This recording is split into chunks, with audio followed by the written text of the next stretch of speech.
Assalamualaikum warahmatullahi wabarakatuh.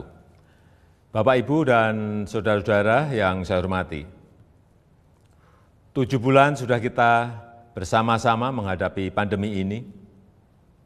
Saya paham masih banyak tantangan, namun tidak sedikit yang telah kita kerjakan.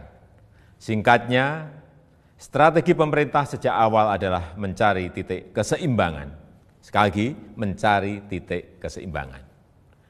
Saya tegaskan kembali bahwa kesehatan masyarakat, kesehatan publik tetap nomor 1. Tetap yang harus diutamakan. Inilah prioritas, tetapi memprioritaskan kesehatan bukan berarti mengorbankan ekonomi. Karena jika kita mengorbankan ekonomi, itu sama saja dengan mengorbankan kehidupan puluhan juta orang. Ini bukan opsi yang bisa kita ambil. Sekali lagi, kita harus mencari keseimbangan yang pas. Oleh sebab itu, saya dan seluruh jajaran pemerintah selalu berupaya mencari keseimbangan itu.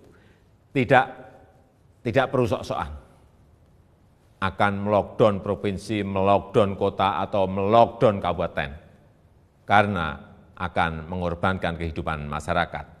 Tapi kita tetap serius mencegah penyebaran wabah supaya tidak meluas. Hasilnya bagaimana? Ini yang terpenting. Mari kita menilai berdasarkan fakta dan data dan bukan berdasarkan kira-kira. Saya bisa mengatakan penanganan COVID-19 di Indonesia tidak buruk, bahkan cukup baik. Maka saya hanya bicara fakta. Dalam jumlah kasus dan jumlah kematian, Indonesia jauh lebih baik ketimbang negara-negara lain dengan jumlah penduduk yang besar. Sebaiknya, kalau membandingkan, ya seperti itu. Kalau Indonesia dibandingkan dengan negara-negara kecil yang penduduknya sedikit, tentu perbandingan seperti itu tidak bisa menggambarkan keadaan yang sebenarnya. Dalam hal ekonomi, pencapaian kita juga tidak jelek-jelek amat. Ekonomi kita menurun, ya, betul, itu fakta. Tapi mana ada negara yang tidak menurun ekonominya? Bahkan ada banyak negara lain yang harus memikul beban ekonomi yang jauh lebih parah. Dibandingkan dengan beberapa negara Asia Tenggara lainnya, misalnya, kinerja ekonomi kita masih lebih baik. Sekali lagi, ini fakta. Ini harus kita ambil hikmahnya agar kita juga tetap optimis, dan tidak kehilangan harapan. Sekali lagi, saya tegaskan, kita harus tetap optimis. Bapak, Ibu, saudara-saudara sebangsa dan setanah air, banyak yang telah pemerintah lakukan, banyak sekali macam-macam programnya. Di tengah keterbatasan keuangan negara, saya mengambil risiko untuk mengatasi masalah ini. Angka-angkanya silahkan dilihat sendiri di tampilan yang ada di sini.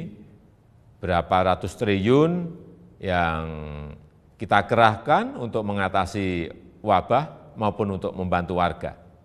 Kendati demikian, saya juga belum puas. Saya ingin menteri-menteri lebih baik lagi dalam bekerja, mencari program yang lebih tepat sasaran. Semua harus terus kita perbaiki. Masih banyak kerja keras yang perlu kita kerjakan. Kita harus terus melakukan penyesuaian kebijakan, mencari yang lebih baik. Masyarakat jangan ragu untuk melapor. Menteri Dalam Negeri telah saya perintahkan untuk terus mendorong pemerintah daerah membuka keran-keran aduan atau masukan untuk perbaikan kebijakan ke depan. Setelah 7 bulan, banyak yang bisa kita pelajari dari wabah ini. Misalnya, pembatasan sosial. Saya kira harus kita sesuaikan. Untuk itu saya menekankan pentingnya pembatasan sosial skala mikro atau mini lockdown.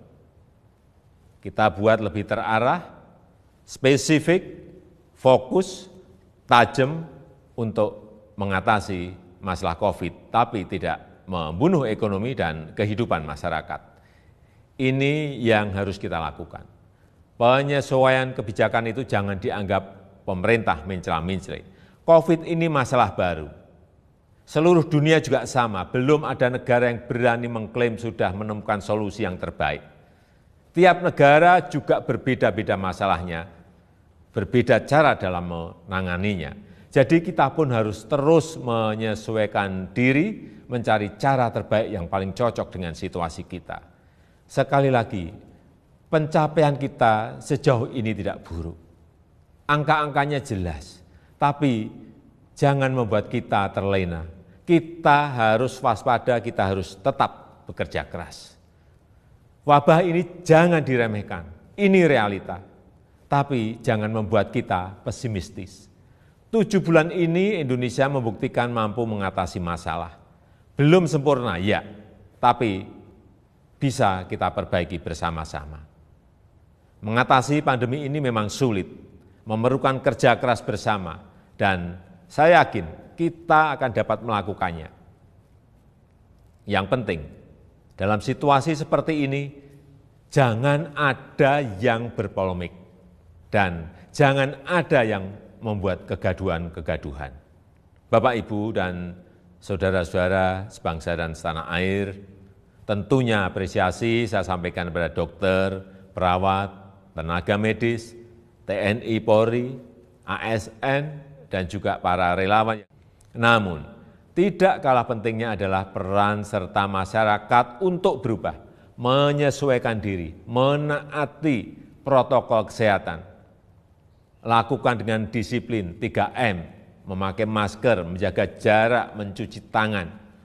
Tetap optimis mengatasi masalah. Saya percaya jika kita saling melindungi, saling membantu, saling mengingatkan satu sama lain, kita akan mampu melalui masa-masa sulit ini.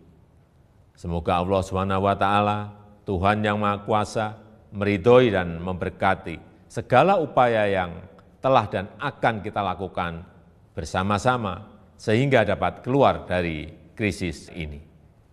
Terima kasih. Wassalamualaikum warahmatullahi wabarakatuh.